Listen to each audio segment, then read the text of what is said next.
Hello everyone, welcome to this video, and in this video I'm going to show you how you can make a photo collage on your iPhone without using external apps. So literally all you need to do in order to make a photo collage on your iPhone is making sure that you have at least 4 photos you actually want to add to your photo collage. Once you've done that, you want to open the Shortcuts app, and this is a default app that will always be installed over on your iPhone. However, do note that you could potentially have deleted it in the past, but you can easily install it back again from the App Store.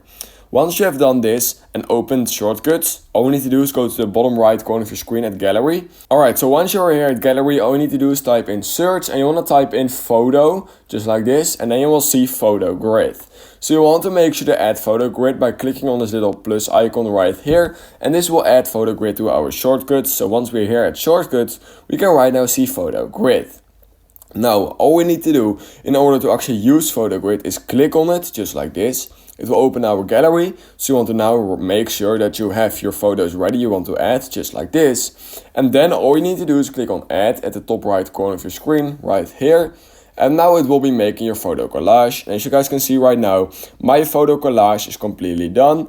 All I need to do to save it to my gallery is click on the share icon, and then I want to click on save image, and it will be saved to my gallery. So that's how you can make a photo collage on your iPhone without any external apps.